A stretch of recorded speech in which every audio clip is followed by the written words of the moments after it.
Welcome to the COVID-19 Wellness Series, supporting South Asian communities, presented by two great organizations, We Serve Canada and Aura Arts.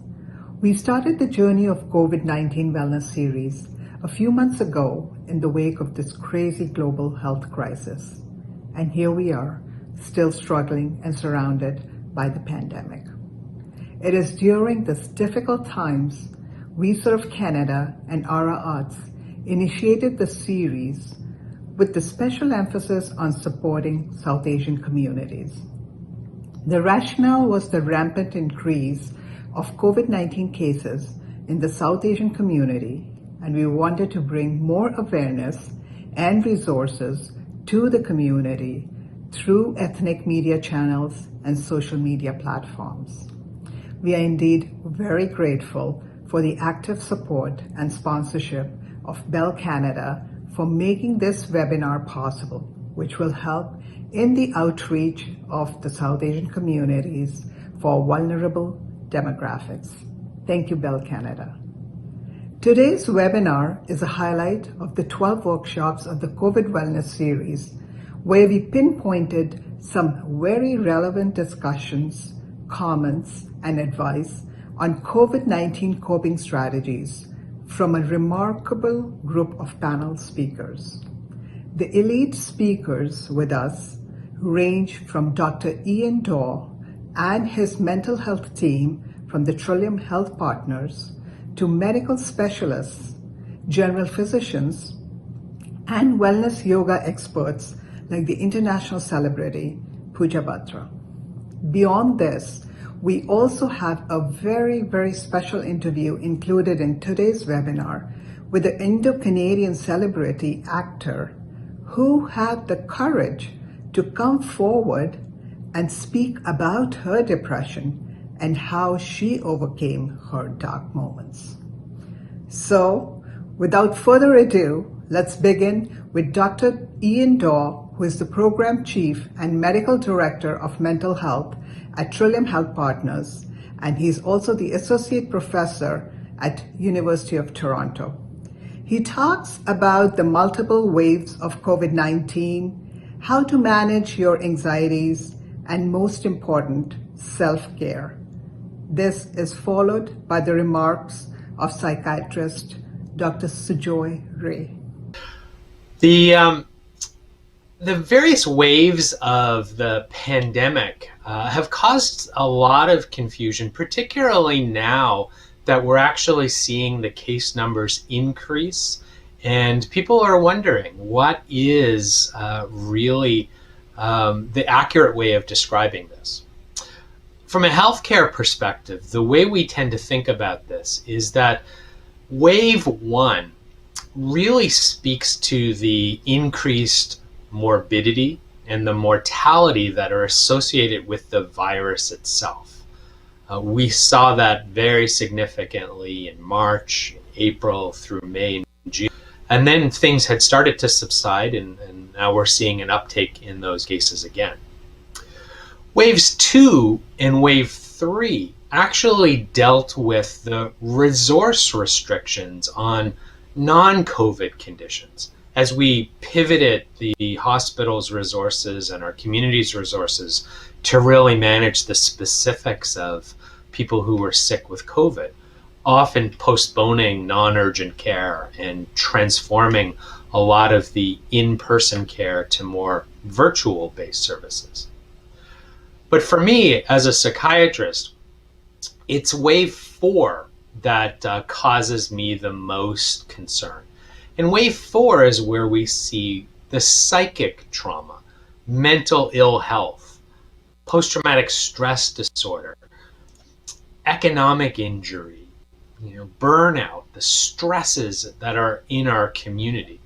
And that's where we are really concentrating at Trillium in the mental health program to support people moving forward. How do we manage the serious impact of job loss, of food and financial insecurity that COVID has brought to so many of them? Well, none of us have lived through a global pandemic like this one before, but we have some experience to count on in past disasters, in past epidemics, perhaps of a lower level of intensity. And what we know from that is that the mental health impact of those experiences can be seen right across the lifespan.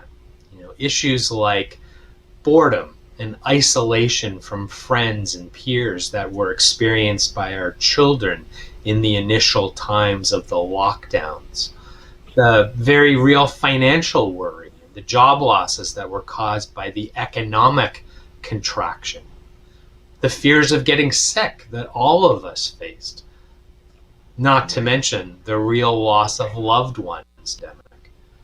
There was the moral injury and the trauma that was experienced by a lot of the frontline healthcare workers who, for a time, were facing sickness and death at a level that we hadn't experienced in our careers.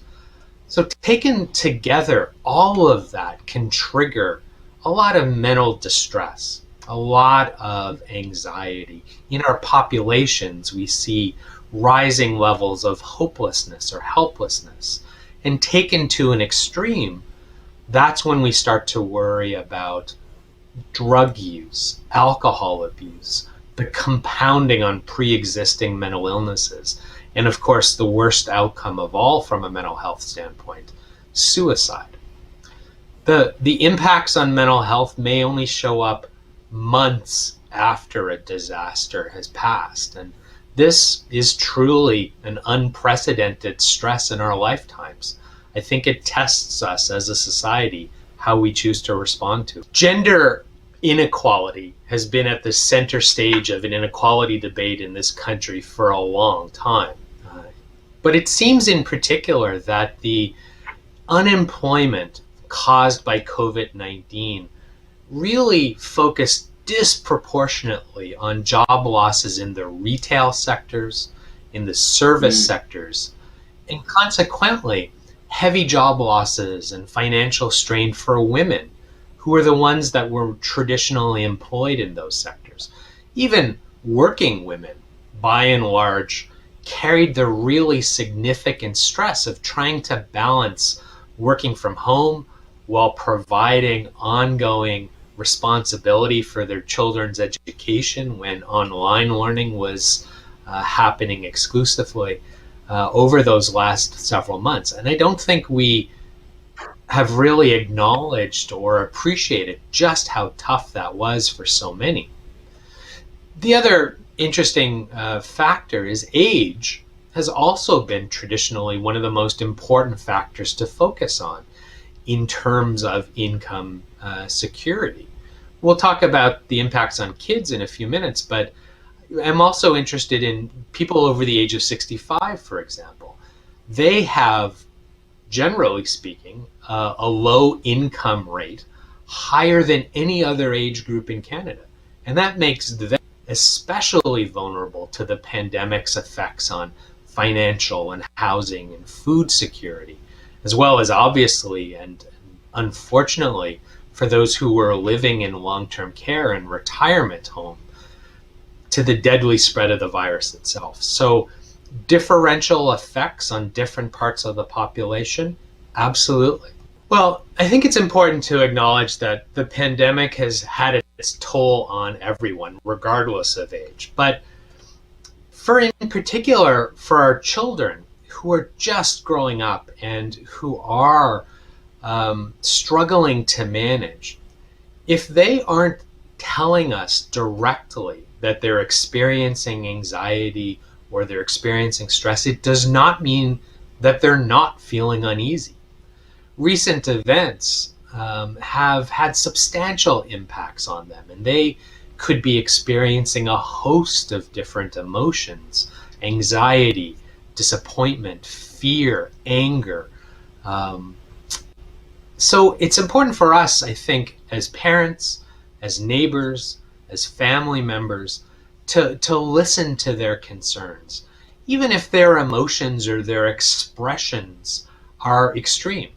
It's about expressing understanding and empathy, letting them know we understand where they're coming from and appreciating their perspective, that's going to open up a dialogue to help us engage in problem solving with them. It's not a matter of just blindly reassuring them, because we don't want to be unrealistic about what we're saying. Like, there's a big difference in saying, don't worry, everything's going to be fine, versus saying, it's all right to worry, but everybody is doing their best to put practices in place to keep you safe. That latter way really speaks to validating the person's fears as realistic and assuring them that we're all in this together. Because no one knows what the future is going to look like right now.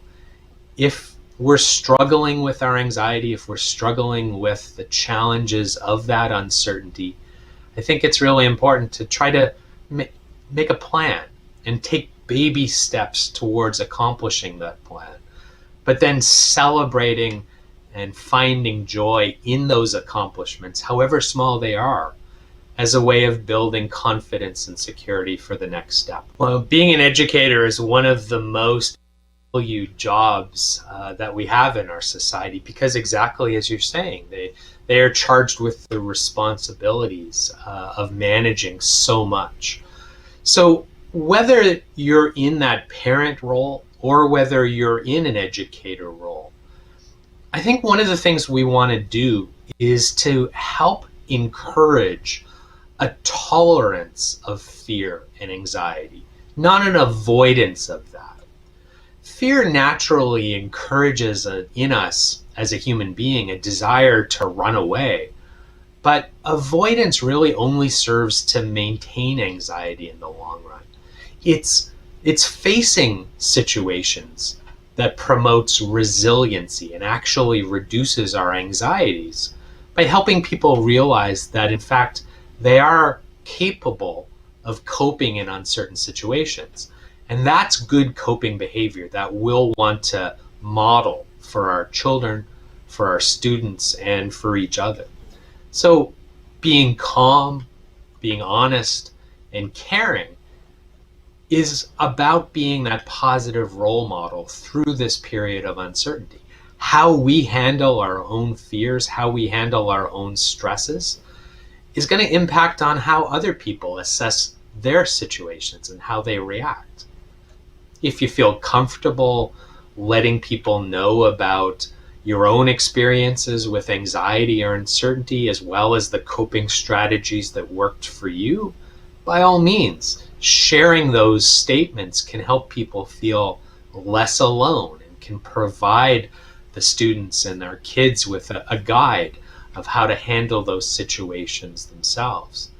As you say, these are challenging discussions for everyone, but helping others develop the being comfortable with being uncomfortable skill set is really about building in them that ability to cope with future stress. For sure, and knowing that the COVID wellness series that you were both working with was speaking to that broader notion of wellness was one of the things that really intrigued me and motivated me to put up my hand and be a part of. Because in contrast to how people think about psychiatrists traditionally, I've never been one to say that, the biology of a person is the most important thing. Far from it. A more balanced and a more modern way of working with somebody is about thinking about what's happened to them, not necessarily just what's kind of biologically wrong with them. So we're not a medication type of scenario. And from a mental health treatment resource, it's really about nurturing and encouraging and improving their ability to self-care as much as it's about what we're traditionally thought of as psychological or biological folks. What I mean by that is, for me, self-care is really a way of living in which we prioritize our own well-being to live a healthier life. On a deeper level, it's about how we manage these three interdependent components: physical, mental, and emotional. Now, mental self-care involves activities that help declutter our mind and reduce our stress levels, while the key to emotional self-care involves getting in touch with our emotions to manage and attain that emotional stability and that well-being. By scheduling time each day to care for our mental health and our emotional health, we can reduce our stress, and we will thus improve our overall happiness. Actively working on being healthy means things like maintaining a consistent sleep schedule, limiting the amount of caffeine or alcohol or marijuana that we might be consuming or using, making sure that we're participating in some physical activity every day. It's also about genuinely engaging with other people. We might still be physically separated, but we have to prioritize connecting with people in an appropriately distanced manner, of course. But we use the phone, we use virtual tools, we use our social media platforms, whatever approach is required to help us maintain that sense of belonging.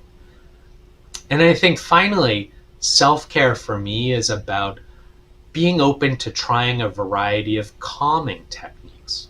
There's no one-size-fits-all approach to finding the right resource for a person. It might be about relaxation techniques, it might be about yoga, it might be about meditation or mindfulness. Maybe it's about all of those things together. So we want to be open to and encouraging and supporting for people to check out a variety of those different practices and see what works for them to calm their mind and body. To get started, you only need a few minutes a day, and it is an incredibly valuable start. Well, as you might get a sense from what I was saying a few minutes ago, I think self-care is incredibly important at all times, but it's especially important when we are stressed, because it can form the basis of how we tend to manage that stress. It's something that we can and should be doing for ourselves all the time. The challenge, though, is that as human beings, sometimes we are our own worst enemy. We put off, these techniques when we feel well, and we want to turn back to them during only times of distress. But that presents itself to be a problem. Turning to a brand new coping strategy, one we're unfamiliar with and haven't necessarily practiced before, under a time of great distress, can be a real challenge, because we have to learn something, we have to practice something, we have to get good at something before it really starts to pay benefits for us. I often tell people, when I'm having these conversations in a clinical setting, you have to imagine it's like learning a foreign language. And if I asked you to be able to speak a foreign language perfectly by next week, you're going to tell me that's impossible. And indeed, it would be impossible to learn something brand new and use it at full effectiveness in such a short time. We got to start, we got to practice, we got to really kind of read and understand and learn before we're ever feeling comfortable enough to utter one word, let alone order a coffee in a different country in that different language. Self-care techniques are a lot like that. And the big example that we have is how we manage our thoughts. When there's a high level of anxiety, when there's a high level of stress going on, just like in society right now, that distress is often fueled by the way that we're thinking. If you're having thoughts such as, I'm going to get sick and I'm going to die, there's nothing I can do, I'm not going to be able to cope, those are thoughts which are going to make you understandably feel even more distressed. those fuel our anxieties. So it becomes really, really important to recognize and realize that not all of our thoughts are in fact. They're just thoughts. They might be just worries. They might be old and outdated beliefs that they hold. Just because we think something doesn't make it true, no matter how familiar it might be to us. So understanding that becomes really the key to start controlling it and moderating those thoughts to something less distressing. Of course. And I think a lot of people would recognize the term that we use to explain that, the fight or flight response. It's a natural body's reaction, evolved over thousands and thousands of years, to a perceived future threat. And it's very common. It's normal, in fact. In the days or hours leading up to an important event, most of us would recognize the experience of being a bundle of nerves. And that's our fight or flight system in action. It's entirely appropriate when faced with an acute stress, something that's right around the corner. But in these types of situations, when the stress and the threat is prolonged, when there doesn't seem to be an end in sight, when it goes on for months, that's when that stress level can actually become a real problem, and it can take its toll on our physical and mental health. We're always looking around and anxiously anticipating the worst outcome.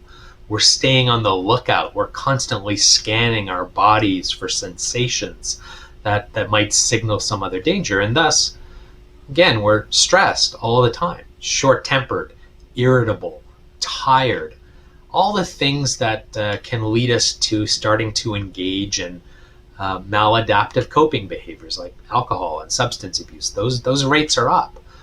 So we want to go back to encouraging people to challenge their negative thoughts. Once you recognize you're having those negative thoughts, don't accept them.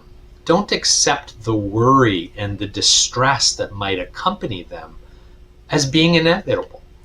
We have to focus on adapting to new situations without losing sight of the values and the principles that make us who we actually are as people.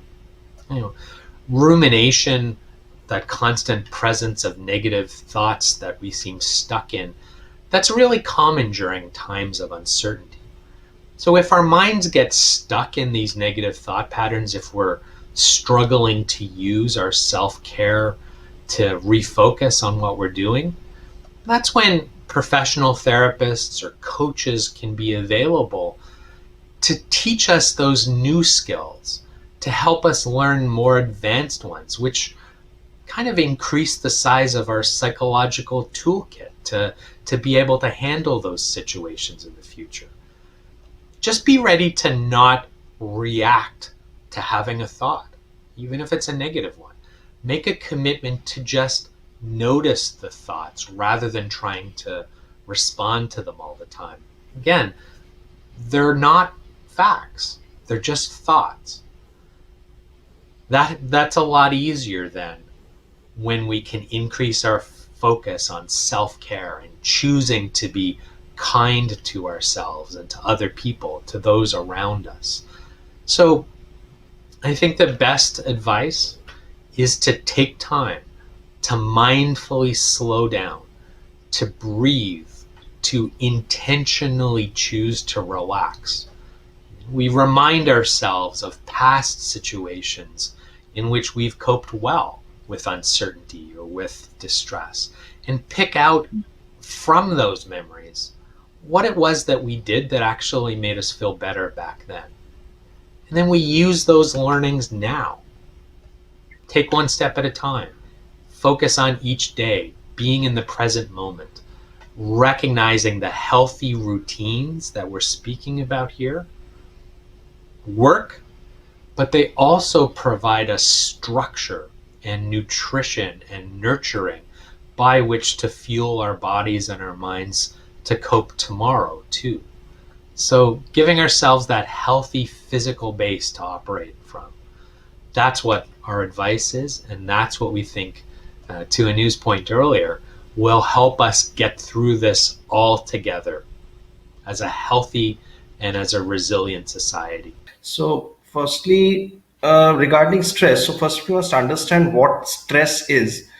Actually, this word stress has been used in very loose terms, but stress in psychiatric terms, when we say it's actually a normal reaction to any situation. Like, for example, if you have an examination, or if you had a bad event in your, God forbid, bad event in your family, it's a normal reaction in a body.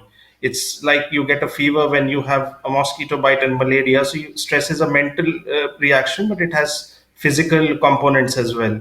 You feel annoyed, you feel cringy all the time. So stress is actually a normal reaction to any adversity. So those who get stressed when something happens, it's normal for that to occur. People should not feel that, if I am stressed, if I am annoyed, it's something abnormal within me.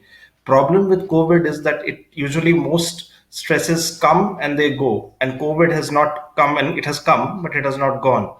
And for the last 8 months it is there, so the prolonged stress is creating a problem.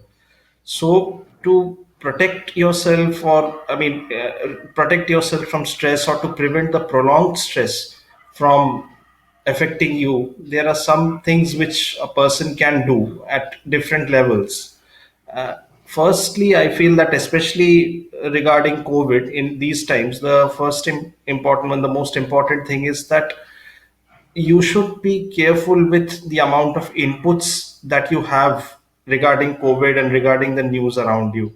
The more news you have, the more stressed you are, because most of the news is negative. It is about death, and rightly so. I mean, there isn't nothing very nice to talk about, but you should limit the amount of news and information you get about COVID. That's the first thing. Secondly, you should take it only from proper sources. Like India, you have the Indian Council of Medical Research. If you have your Medical Council of Canada over there, and WHO is of course there. So whatever, you should concentrate on facts, not sensationalization. Unfortunately, that is what most of the news channels and all they do. But the health organizations will not do that. So that is the second thing. You should limit your knowledge, limit your sources of information. Thirdly, on a personal level, try to make a proper routine in your life. Like, for example, if you have a lockdown, many countries have seen this. They went into lockdown, came back again, went again into lockdown. So whether you are in a lockdown state, or a whatever they call partial lockdown state, or whether you are open, you try to make a routine for yourself, that every day I will do this at this particular time. I will wake up at this time. I will devote this much time to work, uh, whatever it is now, because your initial routine, which must have been there before COVID, will definitely have changed. So for the current situation, you make a proper routine for yourself, that what time to what time you're supposed to do what activities, and keep some activities just for leisure, just for enjoying yourself, being with your family. So if you are in a predictable routine, because COVID is unpredictable, you never thought in the last, I mean, since I have been born till now, at least I have not seen any situation where the entire countries have been locked down. So this is an unpredictable thing. So in the middle of an unpredictable thing, if you do a predictable routine, so again your body and your mind starts to get tuned back in, and the that stress which was there because of this new novel unpredictable thing, that stress would go away. And lastly, this is on a personal level you can do, and lastly, you should gather whatever support you have, whether it is from family, whether it is from neighbors, friends. Fortunately, we have technology in this age that earlier we did not have. So that technology is allowing you to communicate with me from Canada to India. So if I have relatives, this could actually be a good time. I mean, if I have relatives in faraway countries or faraway places where I have whom I have not seen, thanks, maybe I shouldn't say thanks to COVID, it's not a right thing to say, but still, maybe thanks to this situation, I get an opportunity to just sit back and connect with everyone through internet, through phone call or whatever. So whatever maximum support you get, that will help, because you will know that you are not alone. of course, you will know that you are not alone. You have support. They will share their stories, whether positive, negative, doesn't matter. I mean, facts are facts. But whatever it is, you will get to know that this is not that just it's happening to you. So the more feeling of togetherness, companionship you have, that others are also in the same boat. We are in this together, you and me together, that kind of a thing. So that will help. So all these are the things which you can do at a personal level, at a social level, and at the level of your news and information. That will, I will not say it will totally prevent stress, because as I said, stress will always be there. It's a normal reaction of your body. That's how we are programmed. But it will make it livable, and hopefully that stress will not have any long lasting effects. And once, fingers crossed, once this situation is improved, when you come out of it, you will actually come out much stronger. So that is the expectation that you would have if you use these measures. We also have some very good advice from the mental health team of the Trillium Health Partners, where social workers are giving advice to the community at large and what strategies to use to cope up with stress during unprecedented times, and also the best resources that are available. We also have occupational therapists who will provide some insight into mindfulness techniques. I would really say to them that this is a very difficult new time for all of us. We're all in it together. We're moving forward slowly but surely. Whatever level of anxiety or whatever level of stress and agitation that we're feeling, keep in mind that we all feel the same, okay to feel this way. So it's really important for everyone in the community to know that this is something we're all going through together, and we're definitely moving forward in a positive direction as we're starting to see light at the end of the tunnel, that we are resilient and we're strong and we will get through this. And for community members, for them to be able to engage in good coping strategies, being able to, reframe themselves by not connecting with media all of the time. Of course, we need to connect with media to be able to get direction in terms of how we should be engaged in various activities in the community. But other than that, we need to be able to keep that in balance. If we continue to watch, say, for example, CP24 or CNN, as we can often get addicted to that, we need to be able to just take media into, our perspective of balance.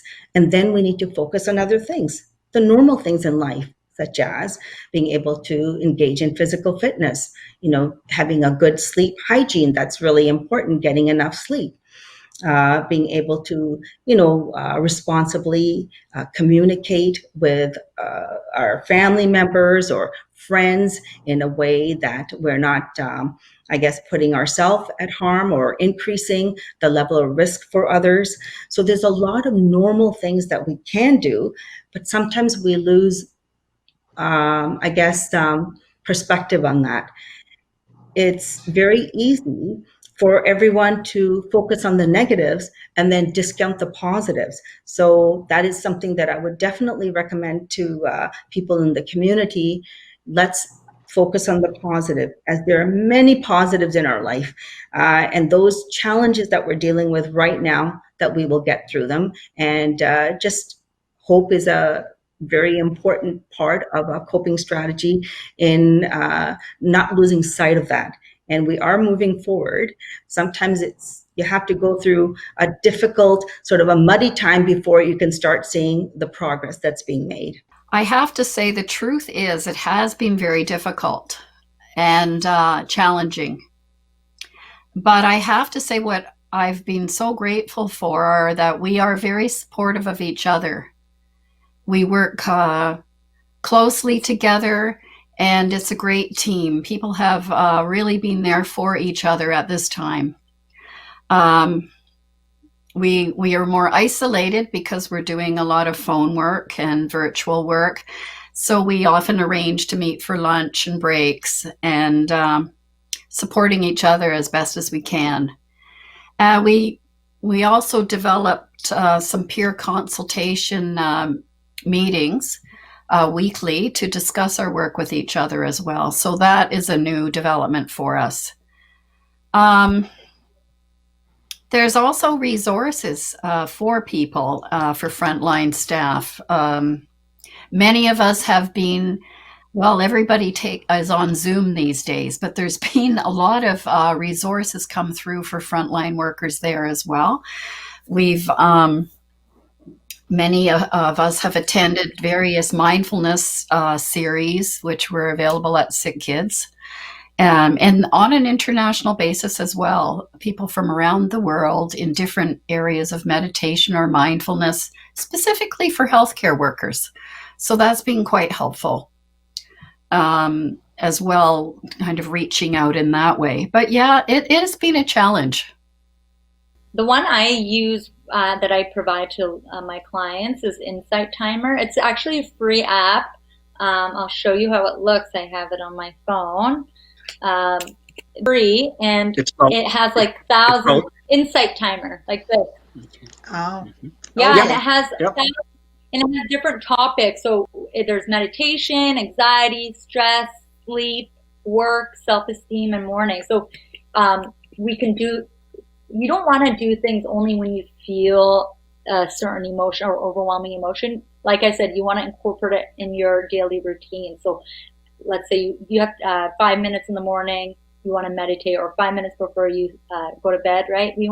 It's really important we show ourselves some love at least 5 minutes a day, right? That's not asking a lot. So Insight Timer is a really good app. Headspace is really good. I tried it. That one's paid. And then just going on YouTube, I find that when I just want to hear like white noise, I use that. So those three ones I find have been the most beneficial for me and my clients from what I've heard from their feedback. We are listening to the advice of the experts on mental health and well-being, and so it is very appropriate to bring forward a real-time candid conversation with the Indo-Canadian Punjabi actress Gugni Gill.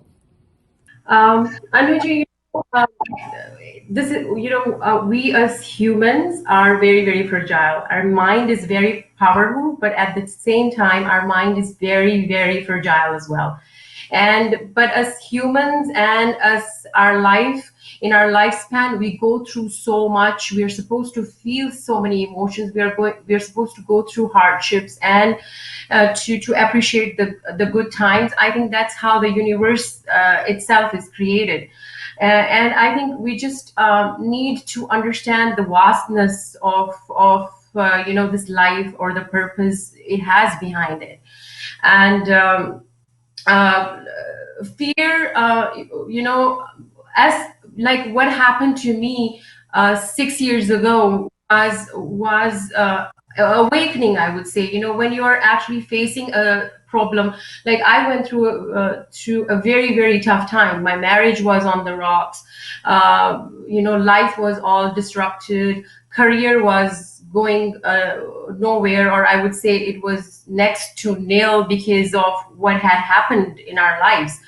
And that was a very, very dark moment. And I realized that, something was going on inside of me, and slowly and slowly it had taken me into darkness.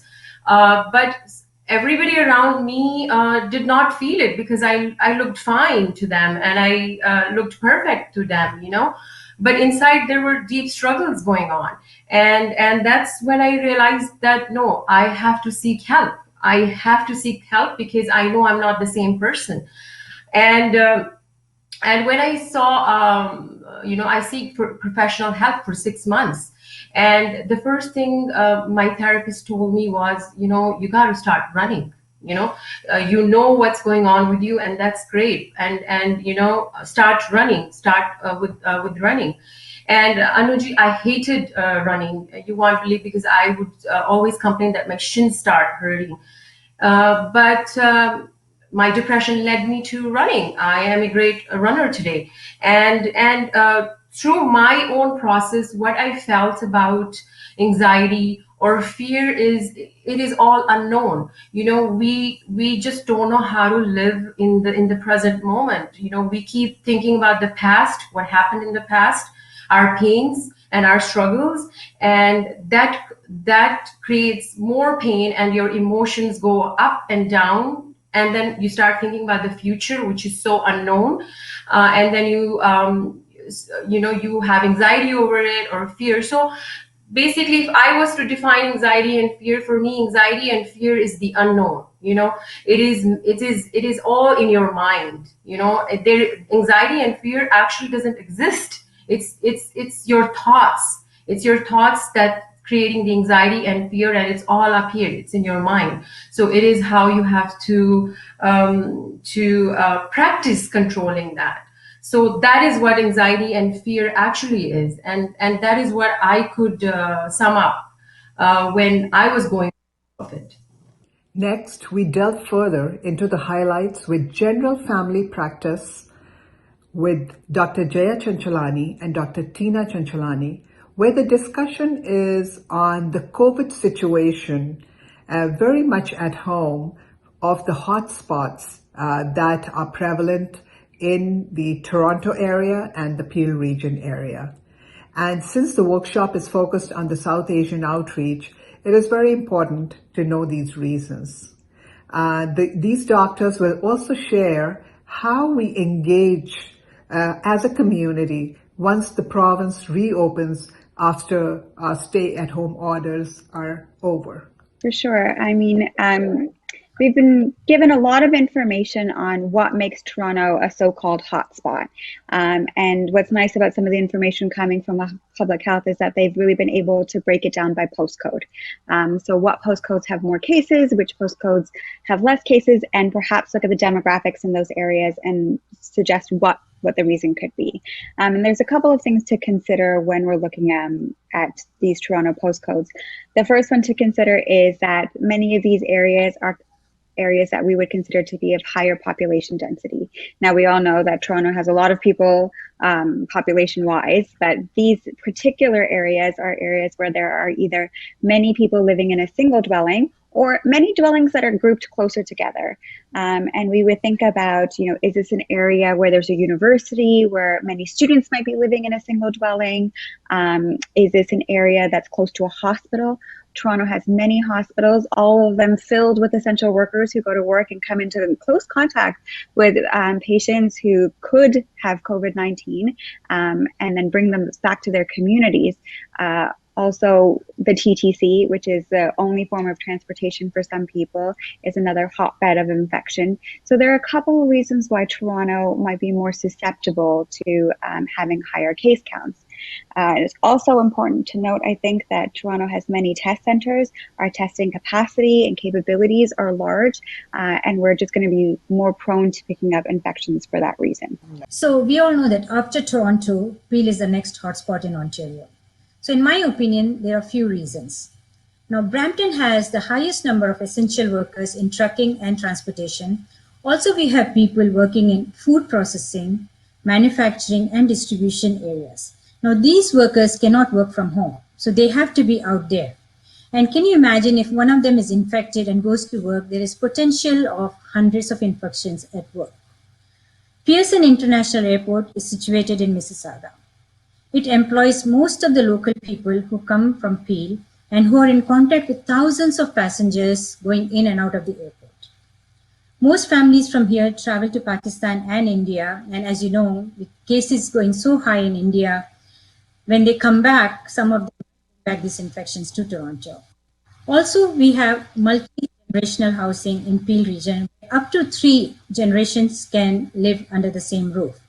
So this child who goes to school brings the infection home, gives it to not only to siblings and parents, but also to grandparents who might have comorbidities and might end up in the hospital.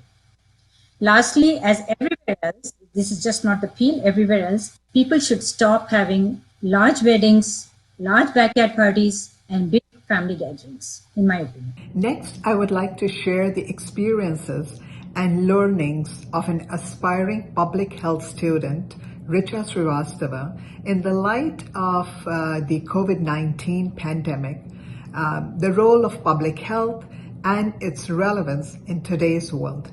Come, let's take a look. So yes, so the role of public health in Canada is greatly talked about nowadays, especially due to the COVID-19 pandemic. And it's really important that people understand the stance of public health in society and their outlook. So public health, in lay terms, overlooks essentially just the health of populations or the communities. So you might be familiar with your doctors that provide individual patient care, whereas public health looks at the population health on a larger scale. So in particular, public health has been defined as the science and art of preventing disease. This sector focuses on prolonging life, improving quality of life, promoting welfare on a populational level. Some of the goals of public health professionals are to improve surveillance of diseases, investigating health problems and health hazards, informing, educating, and empowering people about health issues, mobilizing community partnerships, collaborating with stakeholders, developing policies, informing and enforcing bylaws and regulations, and providing personal health services to everyone in the population. And also to provide research and new insights and innovative solutions. Public health also aims to assess the inequities present in society, where some communities may not have the same access to resources such as the Indigenous populations. With respect to COVID-19, all efforts in public health have now been shifted and diverted and are now largely focused on containing this pandemic. And as you may have been experiencing in your local cities, this includes massive amounts of public health messaging, translating COVID knowledge to the communities, and advocating implemented guidelines such as social distancing and mask wearing. Public health in Canada also works very closely with international organizations that some of you may be familiar with, such as the World Health Organization. We talk about the alternative methods of self-care, which are so important in our daily self-care routine. I'm talking about yoga and meditation. International celebrity and yoga expert Pooja Batra shares her Jal Niti and Surya Namaskar yogic practice. Please take a look at these yogic routines. Namaste and welcome back to Yoga with Pooja Batra in association with We Serve Canada COVID Wellness Series. I took up the practice of Jal Neti during this lockdown. This Kriya is one of the 6 purification procedures or Shat Karmas, also known as Shat Kriyas, the yogic system of body cleansing techniques. It is intended mainly to clean the air passageways in the head. And it is especially beneficial now in today's times as it washes out the COVID genomes that are known to get stuck in the nostril hair of our nasal passage. Neti pot is a way to cleanse your sinuses and consequently keep the respiratory tract clear of dirt and toxins. The sinus cavities get clogged with the impurities which cause inflammation, infections, and other respiratory disorders. We require distilled lukewarm water, non-iodized salt, a neti pot, and a small towel. It's very important that the water is germ-free and not tap water. So if you're planning to use tap water, make sure you boil the water first to kill all the germs and then use the water when the water is of lukewarm temperature.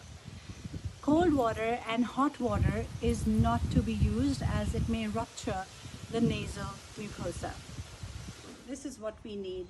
This is a neti pot, which is readily available in any store or online. And another kind of neti pot is this.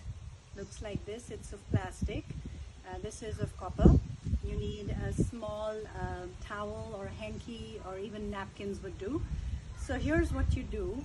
Before you start, you want to check your nasal flow. So you put your hand under your nose and you breathe out. And that way you determine which nostril throws out most air. So for me, it's the left. So I'm going to start my Jal Neti from the left.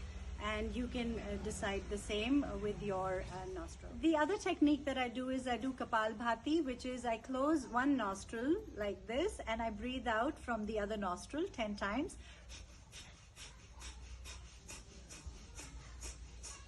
And I'll do the same from the other nostril.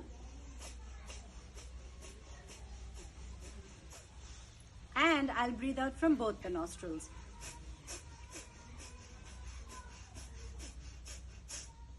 Now I can do Jal Neti sitting or even standing.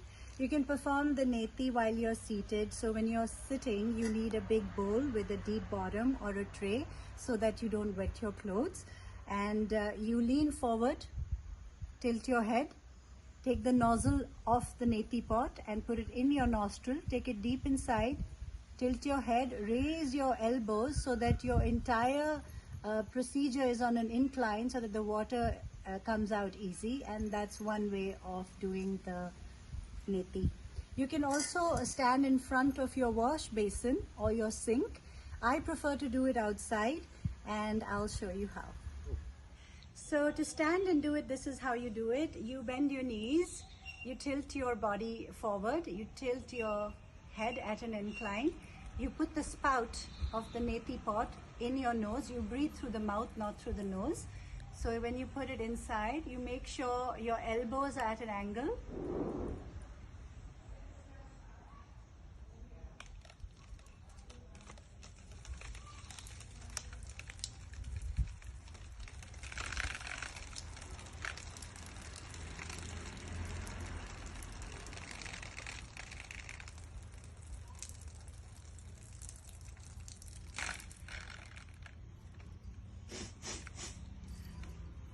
This is when you need the towel. The water will keep coming out when you do this, so don't get hassled because it's cleaning the passage. And likewise, you repeat it from the other nostril. Similarly, bend forward, body torso forward. You tilt your head, you put the spout in your other nostril, open your mouth.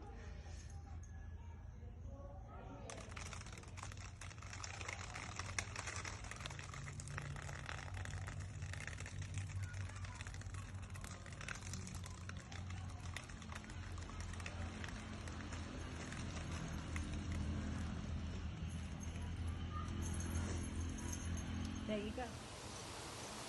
It is a great technique to keep your ears, eyes, and nose away from infections. It has a cooling effect on the brain by drawing out excessive heat and even relieves you from migraine, seasonal allergies, sinusitis, and bronchitis, as it keeps the nostrils clear and you don't have to breathe from your mouth. Thank you so much. Namaskar and welcome to my COVID wellness workshops with We Serve Canada, Ara Arts and Trillium Health Partners. If you find very little time to spare for a daily workout regime, but you want to stay fit, there is nothing better than Surya Namaskar. As the name suggests, it means sun salutations. Surya Namaskar is an ancient practice of paying respect and expressing gratitude to the sun that is the prime reason for having life on earth. It is a dynamic sequence of 12 postures repeated to make a set of 24 postures. Now 5 to 10 sets are performed at a time to promote biological changes. Regular practice of Surya Namaskar is necessary to enhance the solar plex chakra, which is the Manipura, and which influences your creativity and intuitive abilities. Let me show you how to do the sequence. Before you begin Surya Namaskar, make sure you're warmed up. You could do 20 to 30 jumping jacks, or you could do spot running, do some stretching, and when you're ready, come on the edge of your mat, your feet together. Inhale. Exhale. Center your breathing. Inhale in Pranamasana or Anjali Mudra, hands by your chest, heart center. Exhale. Inhale, hands up, Anuvit-asana, backward bend.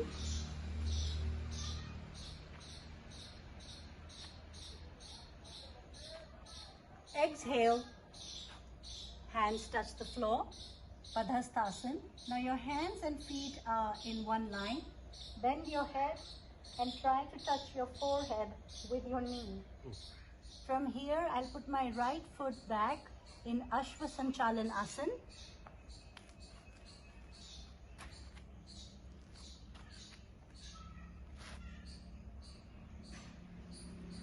I can bend backwards. For beginners, they can put their knee on the mat. You don't have to bend that back. For beginners, you could stay like this. And from here, I go into Chaturanga Danda Asana or a plank. Again, for beginners, you can bend your knee.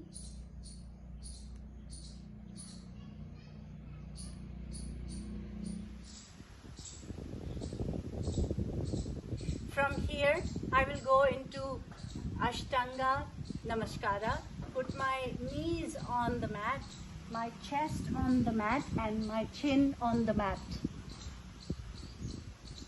Beginners can put their tummy on the mat. Here I will go into Bhujangasana. From Bhujangasana, I will go into Downward Dog or Adha Mukha Shavasana. Look at your navel.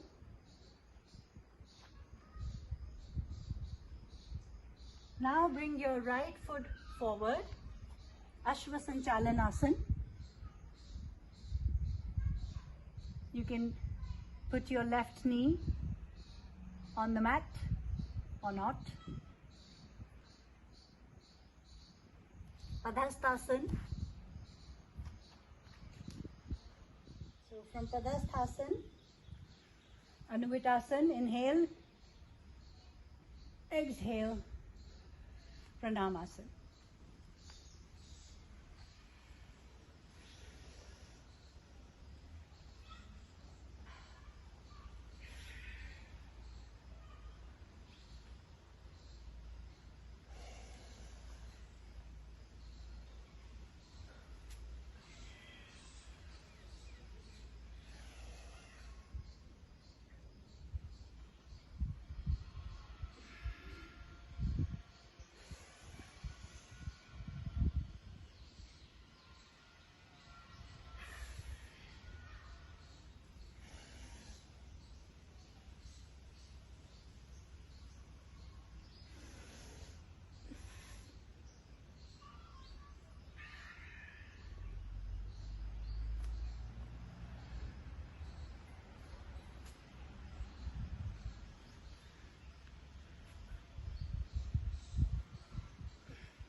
So by its regular practice, blood circulation is intensified and the speed of metabolism increases, which makes all the organs of the body strong and functional.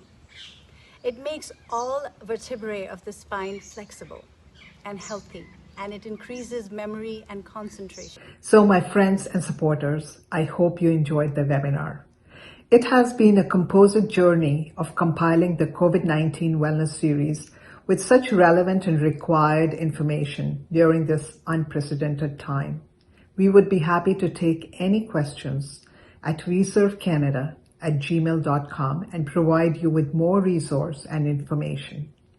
Once again, I would like to thank our sponsors, Bell Canada and SBI Canada Bank. Further, I would like to thank Yudhvir Jaswal, Preet Jaswal, and the Y Media team. I hope they were valuable takeaways for our audience through this webinar. Until next time, stay safe, stay healthy, and God bless.